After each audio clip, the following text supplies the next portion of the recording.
هاي، أنا روان طالبة في كلية الطب. بما إني في كلية الطب فده معناه مذاكرة كتير طول الوقت، فقررت إني أعمل سلسلة جديدة بعنوان study hacks هتخلي المذاكرة أسهل وأمتع.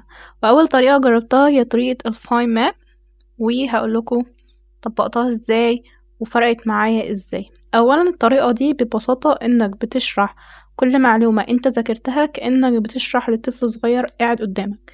طب ليه نعمل كده؟ لانك ببساطة لما بتقدر تبسط المعلومة وتشرحها لحد ده معناه انك فاهمها وفاهمها كويس لانك قادر تشرحها لأي حد. طيب هنطبقها ازاي؟ اول حاجة هتختار الدرس اللي انت هتذاكره، تفهمه كويس، تركز ان انت تفهمه كويس وتبقى كل كلمة مركز انت فاهمها ولا لأ وذاكرتها كويس ولا لأ، علشان لما تيجي تشرحها تلاقي نفسك عارف تشرح. ولو لقيت وانت بتشرح لحد قدامك ان انت في حتة انت مش عارف تشرحها او متلخبط، فده معناه ان انت مش فاهمها كويس، فترجع تفهمها من الاول تاني وترجع تشرحها تاني. طيب انا لما جربت الطريقة ديت جربتها مثلا، انا كان عندي مادة في الفيسيو، دي مادة كده عندنا في طب بنفهم بيها الميكانيزم اللي بيشتغل بيه الجسم.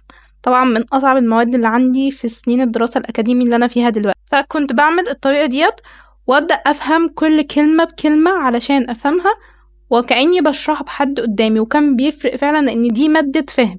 يعني لو مفهمتهاش مش هعرف أحل في الامتحان، وفرقت معايا حرفيا وعرفت أحل الأسئلة بعد كده بعد ما كنت ما بعرفش أحل أي حاجة فيها. طيب هتقولي استفدت بإيه من الطريقة دي؟ الطريقة ديت خلتني مش بس أفهم أسرع، لكن كمان بقى عندي ثقة إني أشرح لأي حد قدامي.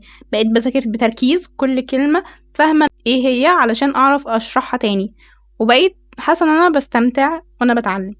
بس كده، دي كانت طريقة النهاردة. أتمنى تجربوها وتقولولي عملتوا إيه. سلام.